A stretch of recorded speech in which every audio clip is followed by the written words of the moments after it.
Welcome, Colleen and Kat. Our webinar is now live.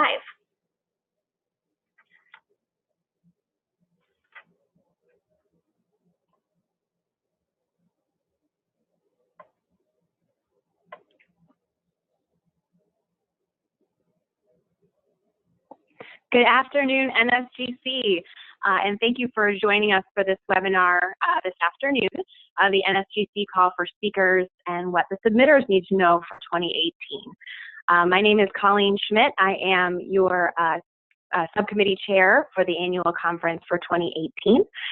With me today is Kat Lafferty, our 2018 vice chair, as well as our NSGC superstars, Katie and Erica. And we are excited to take you through a preview of things that are going to be very helpful for you to know when submitting your session for this year's meeting.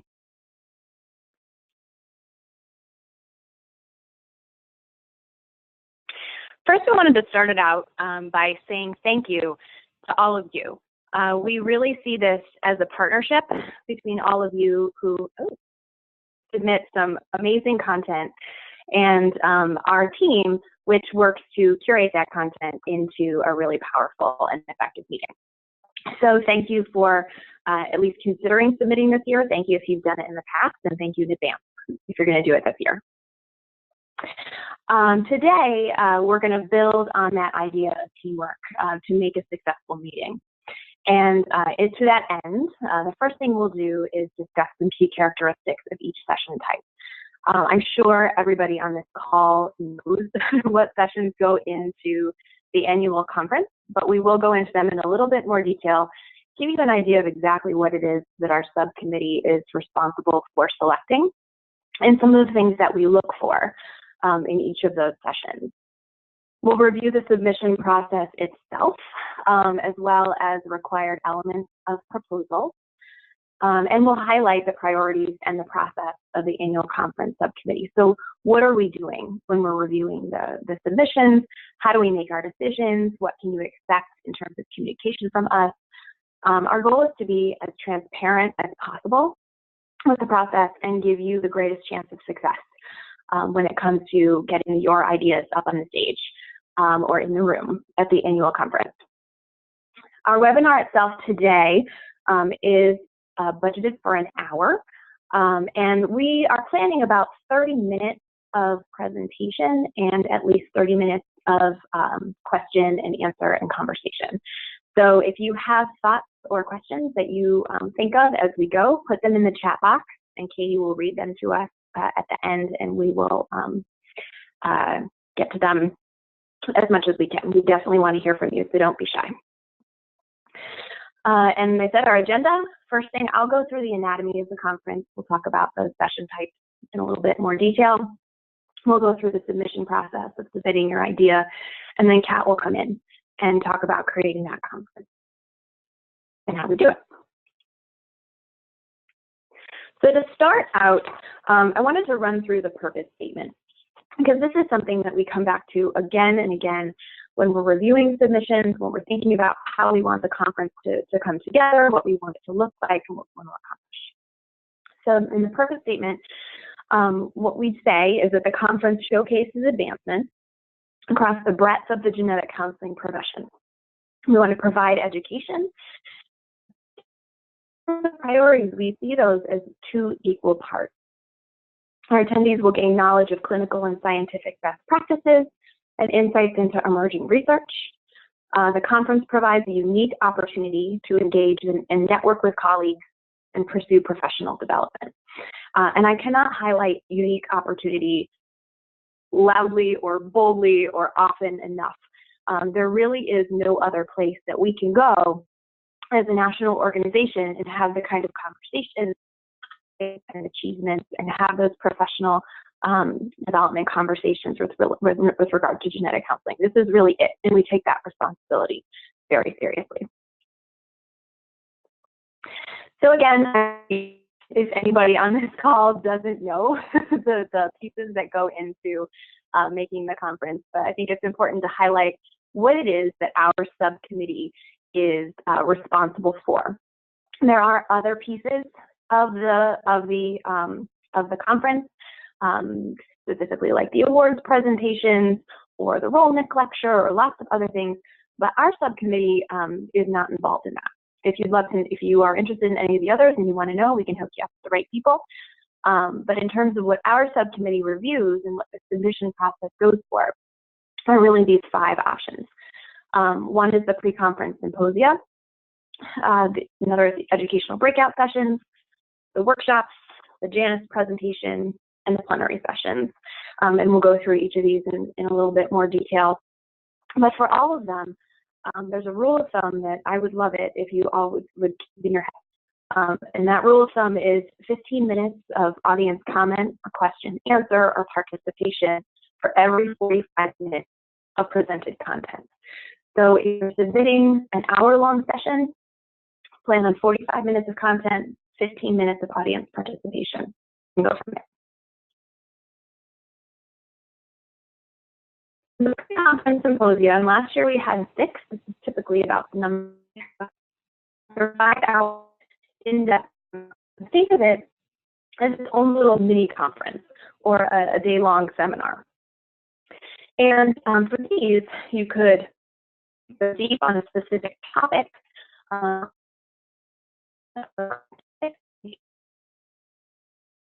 It's an opportunity, smaller, self-selected group of people who are all very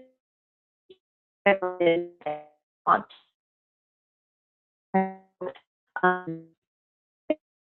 Maybe collaborating with SIGs or specifically specialty content or clinical content. This is a really good place, again, to go deep on those topics. We're going to be thinking about when we're reviewing submissions for the symposia is how you plan to keep your group engaged all day. I might be weird about this, but it's hard to keep me engaged for a 5-hour lecture, right? So think about how you're going to break up that time and use different presentation styles, right? So you might have a lecture or a couple lectures, but what about a workshop, a discussion, a debate, ways to, again, think about those topics, really digest them with your group of people for 5 hours. And we're going to be looking very closely at your submission for how you plan to spend that time, right? So that's going to be very important to us, is get an idea of what you're planning to do.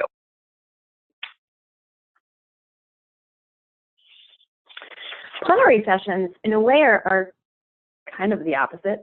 Not quite that simple, but in a way, yes. There are only 3 of them. So again, there's not a lot of them, obviously. And they are between 30 and 60 minutes long. And everybody at the conference is going to go. So there will be over 2,000 people of representing the breadth of our profession who are going to be sitting in a pre-conference, or I'm sorry, in a plenary session. So think about topics that are applicable, interesting, and engaging for the majority of the attendees in that room, right? And also think about how you're going to make your presentation engaging.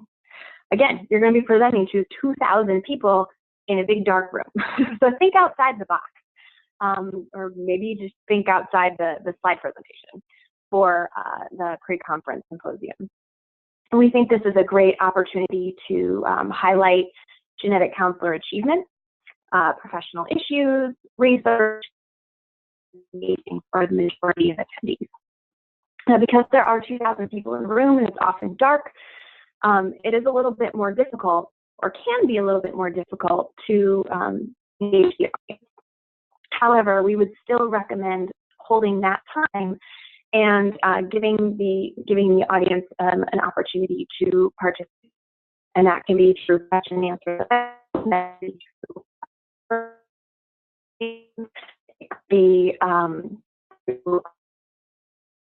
Get creative with it.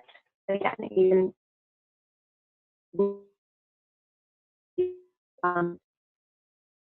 especially if you are going to be talking about those topics that are related to professional issues or that we would like to see discussion on.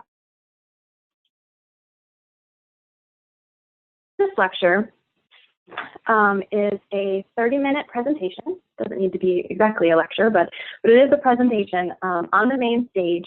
So again, in front of everyone, at the conference, and it is nomination-based. And what we are looking for there is a presentation on the past, the present, and the future of something related to genetic counseling, right? And so we can cast our nets really wide here. It might be somebody who's had a really interesting career, and they have witnessed the past, present. They're imagining the future of our profession and what it could be, or the field of genetics just in general. It could be somebody who has spent their career on a particular disease, walking us through the past, present, and future of that. It could be a specialty area, you know, a focus of genetic counseling that has seen a lot of changes and continues to evolve.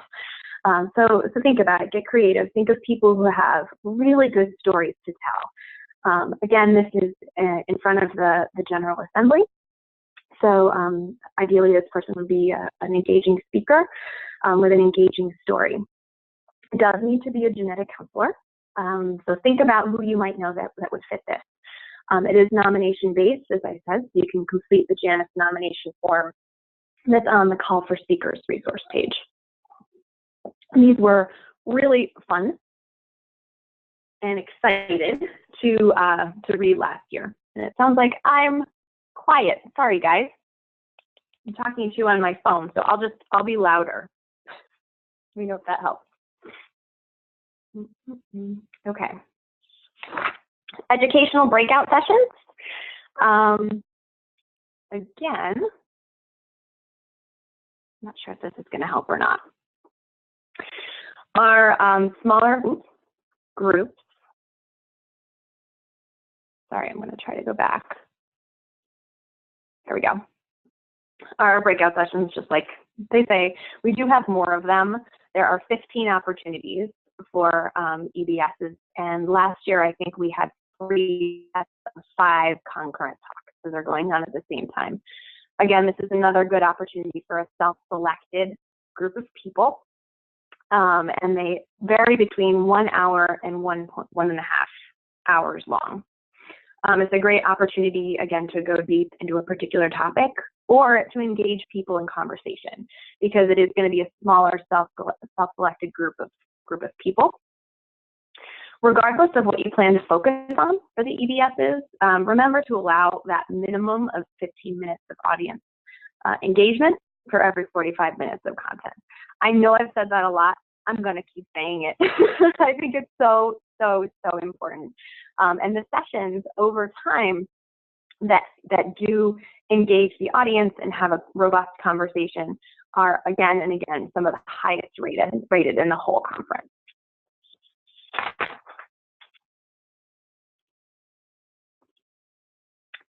And finally, the workshops. So this was something new last year.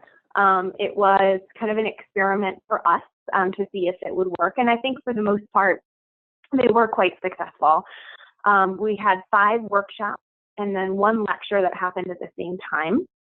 They're 2 hours long and are capped at 200 people to allow for what we need it to be, which is a highly engaging, skills-based, active learning experience, right?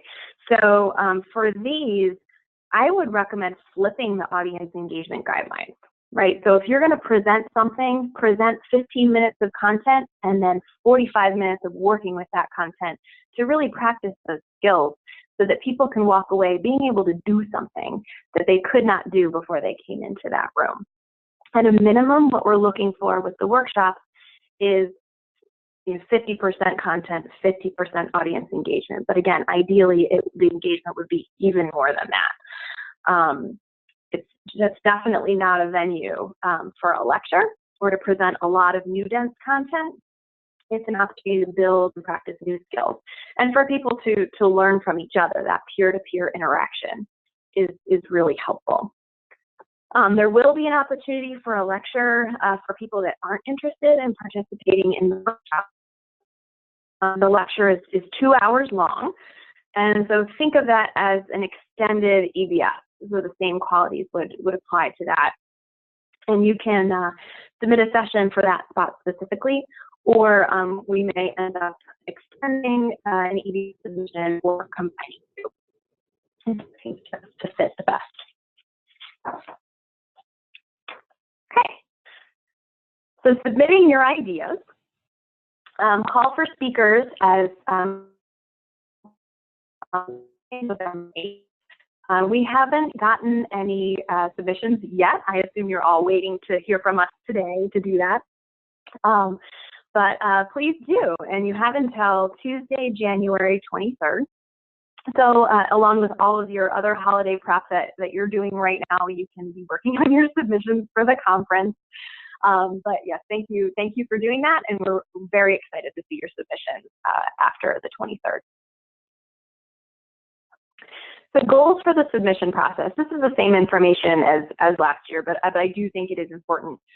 Our goal in the process, or your goal in the process, is to have your submission approved, to participate in the conference, to share your ideas with the membership.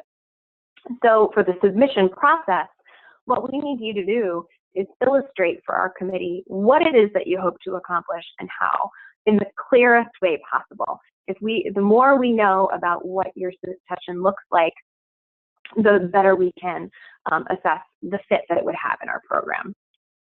And our goal is to work with you to develop those ideas into the best conference that we can do. So that's that partnership. And we did make some changes last year to help meet those goals, and those do remain the same this year as well. So if you look through the form, it will look very similar to you last year. And there's just a couple things that I wanted to call out in this process. The first part, so we can explain again for workshops. The slide says 5 workshops and 1 lecture. Great, good question. So in the workshop section, in the workshop block during the conference, we will have 5 concurrent workshops and 1 lecture. So there's 6 things going on at the same time that you pick from. You can choose one of the 5 workshops, or you can choose to go to the lecture. And that is simply because we would expect some people not to be interested in the active learning at the workshops. They're, they may not feel it that day. Okay. So in the submission process, start with your title. The session type is always going to be a call for speakers proposal, because again, we're not asking you to submit for a particular type, really just the time that you think your proposal will take. The background and purpose section is extremely important. And this gives us the best possible vision of how you plan to use your time, the topics that you're going to cover, how are you going to do it, why are you going to do it. This is your vision laid out for us so that we can see it.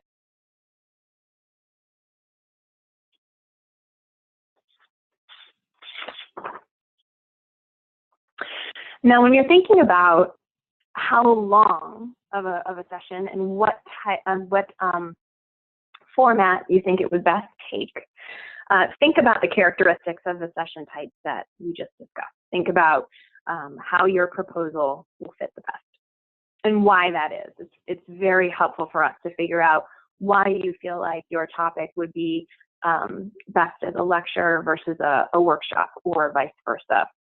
If you're planning something like a debate, why is this an important issue for us to be talking about at this time, and specifically in this format? Engaging the audience, right? This is important to me if you haven't noticed already. So think about the session you're planning and what type of engagement is going to be most appropriate. Think about your audience and think about what you want to see from them and what they can add to your idea and to your session.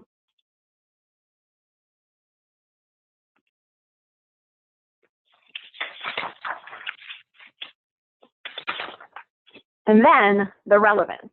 This is also incredibly key. And what we're looking at is what we're looking for from you in this section is to sell us on your session, right? why do you want to talk about this at the meeting? And why do you want to talk about this at the meeting in 2018? Why is this relevant? Why did you choose it? Why do you want to do it at the annual conference and not somewhere else? Why not make it a webinar or an online course? Why not present at ACMG or another professional society? Why is it specifically that you want to do this at the 2018 NSGC annual conference? If you have input in support of a SIG, this is a good place to mention that. And also be sure to answer why it is that the SIG is supporting, especially if you're talking about, right? Don't assume that we specialty as you do, because I can guarantee you that we don't. So if it's important to your SIG, it's important to your group, this is where you tell us, and this is how you can tell us on your idea. So now I'm going to hand it over to Kat, and she is going to talk with you about our review process and how we do it and what you can expect. Okay, excellent. So I'm Kat Lafferty, and I will be jumping on as the vice chair for this coming conference, and I'm very excited about that opportunity and want to talk a little bit more. Now that you've put all that effort into creating this excellent submission, what happens on our end? How do we review those submissions, and how do we create that conference?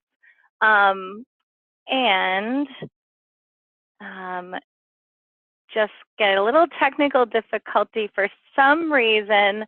I can't seem now to move the slides forward. Sorry about that. That's okay, Kat. We'll go ahead and move the slide for you. Okay, I'll just say next when I'm ready. So moving on to the next slide. So just to give you a little bit of context. Now I can see it. For some reason, they weren't highlighting before. Give a little bit of context for last year, we received about 101 submissions. And from that, we selected those sessions that Colleen had just highlighted, the 6 pre-conference symposiums, 15 EBSs, 5 workshops and 1 lecture, and the 3 plenary sessions. So that's about 30 sessions that were selected.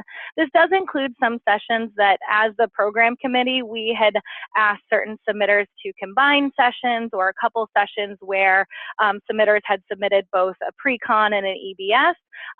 So there's certainly some overlap there in the numbers of submissions, but just to give you a little bit of context as to that.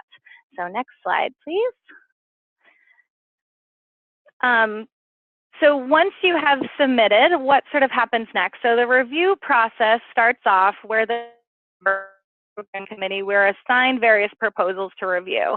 And during that review process, we add our comments as well as give a score electronically to the proposals, and then we all get together. So this was the change that started last year, where the committee at our headquarters in Chicago, and we get a chance to really dive deep into the proposal, re-review some, but also look at other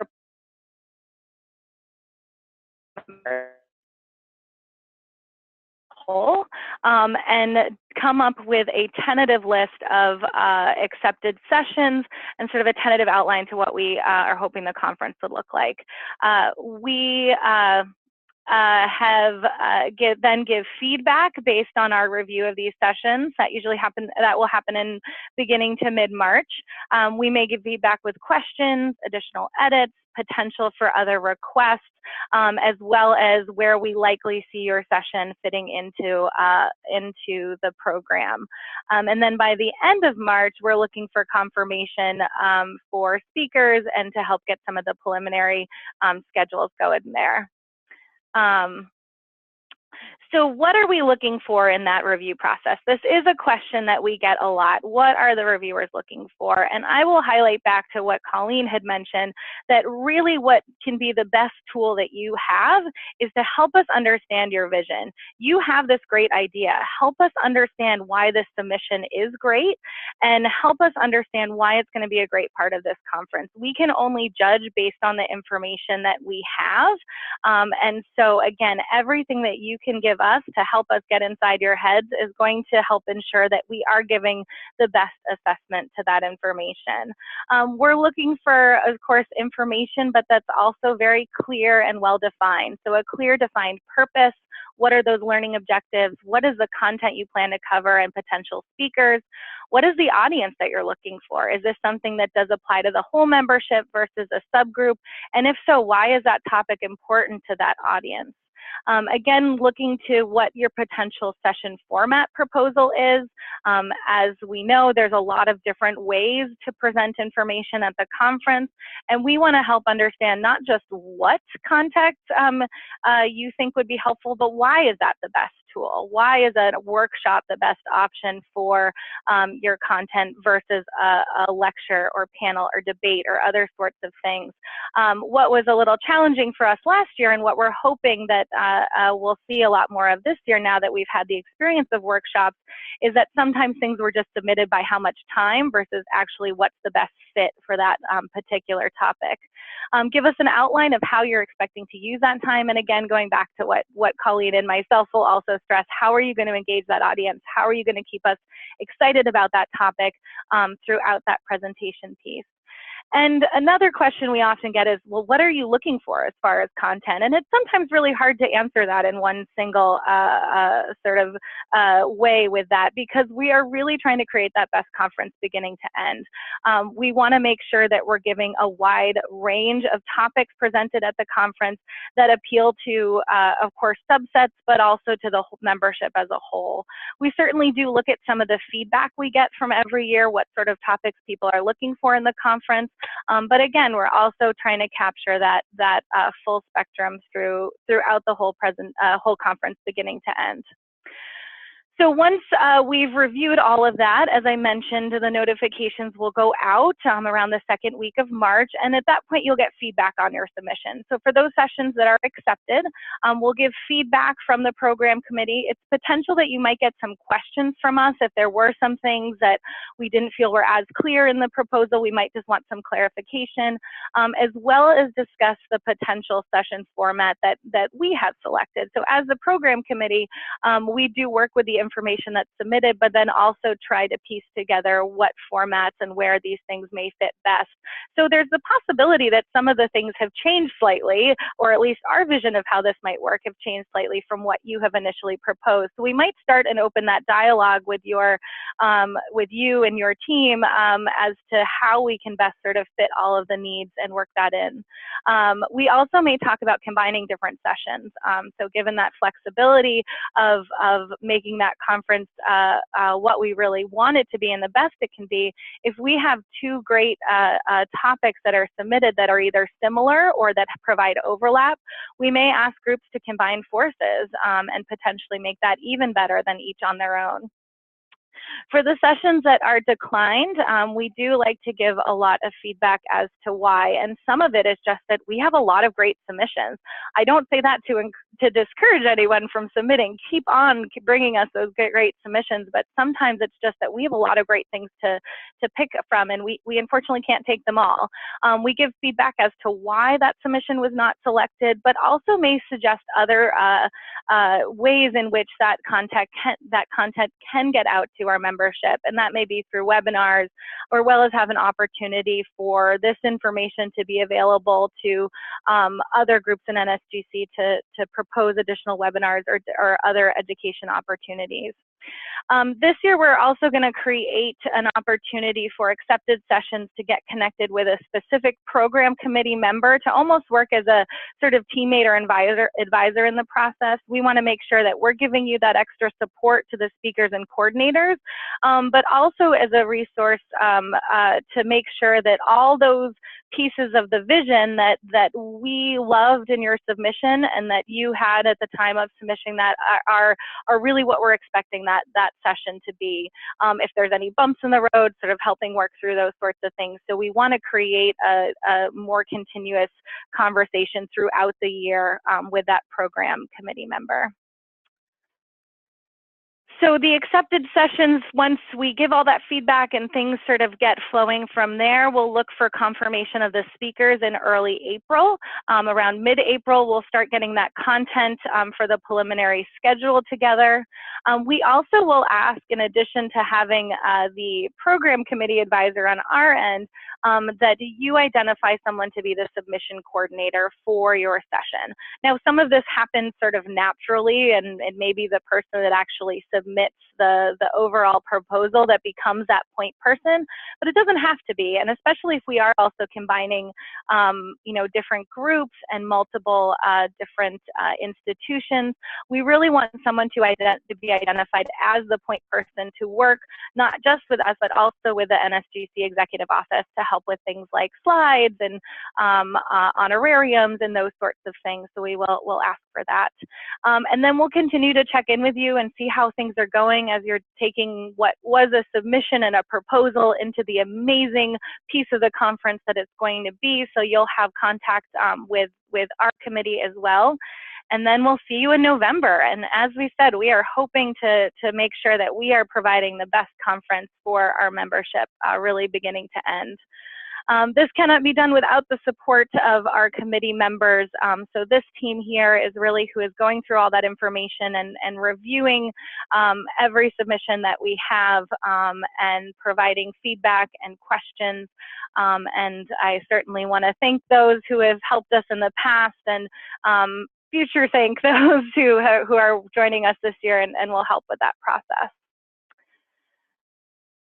So, and then again, a big thank you to everyone who submits and everyone who's joining us today. You know, this conference is great because of you. We're only here to take your awesomeness and make it even more amazing in practice and in the conference. So thank you so much for all the work that you put into these submissions and for continuing to give us great program content every year. So as Colleen had mentioned, we do want to leave a lot of time today for questions. And so with that, I think we can start opening it up to questions that people have about this process or other things related to the 2018 conference. Wonderful. Well, thank you both so much, Colleen and Kat, for all that information. We do have some questions already here in the chat box. So we'll start with the first one here. And the first question relates to the slide about the proposed presenters and participants and speakers. So, Colleen, I'm going to take us back to that slide, and if you wouldn't mind just speaking a bit more to that topic, that would be wonderful. Sure, and I apologize for my audio.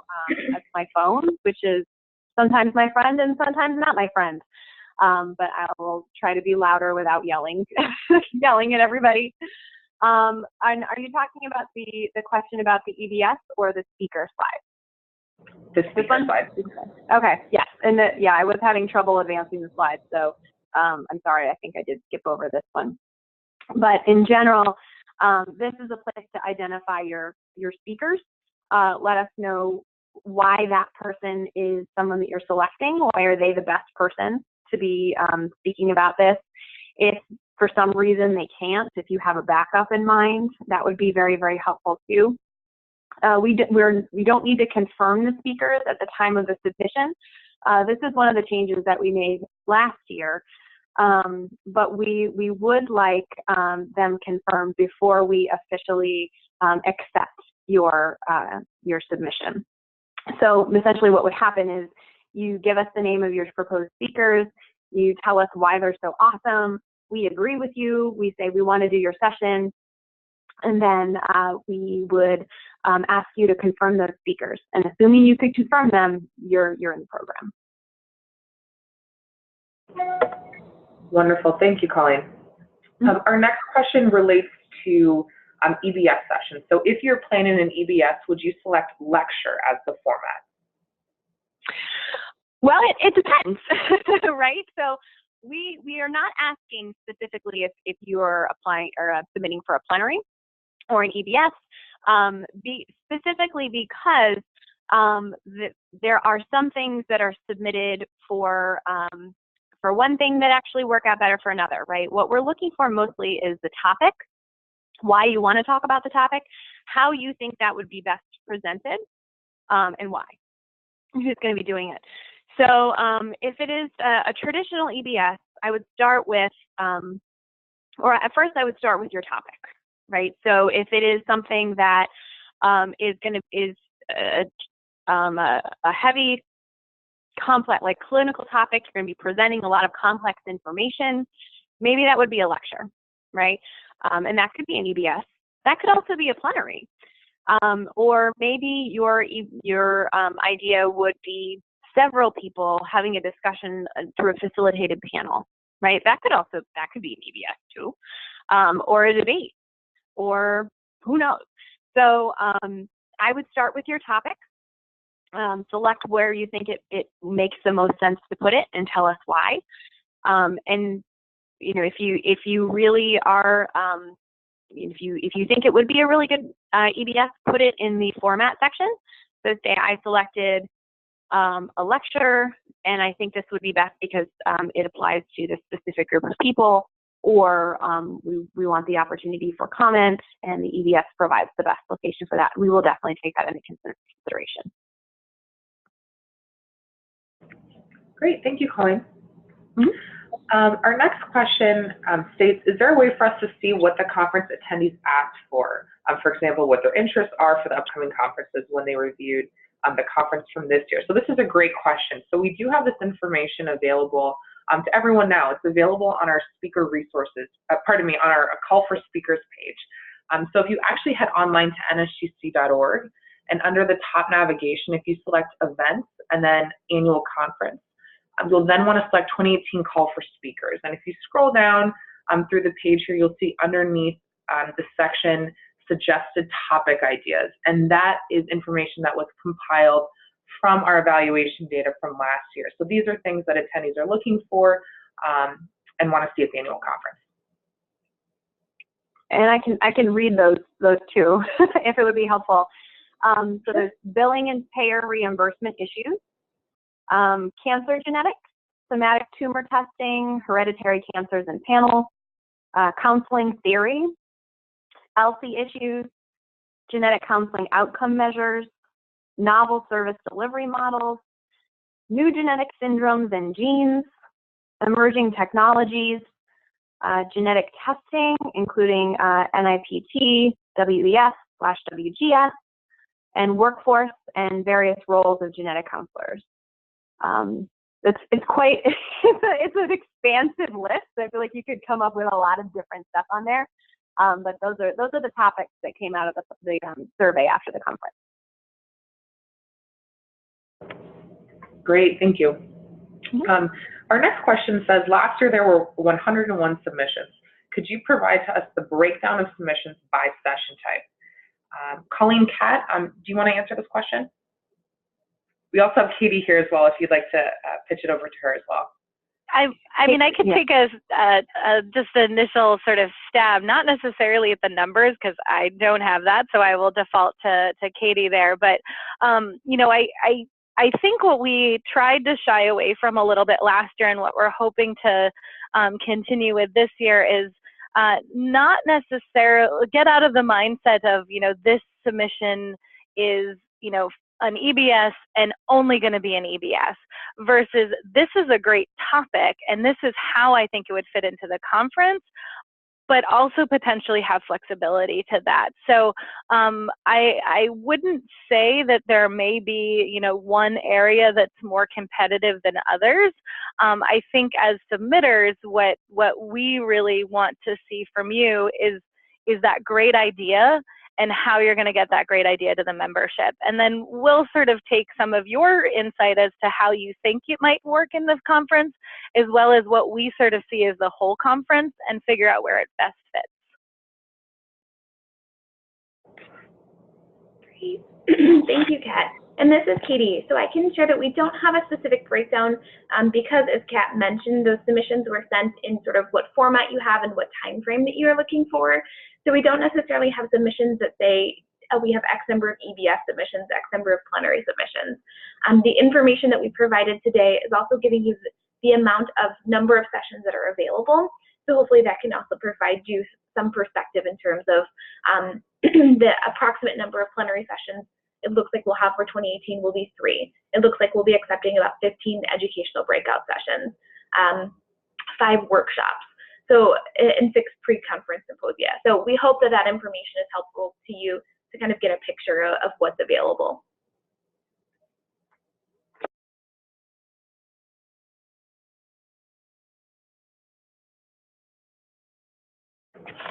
All right, and we'll give it a couple extra seconds here for any last minute questions. Again, if you do have any questions you'd like to ask, please type them in the chat box.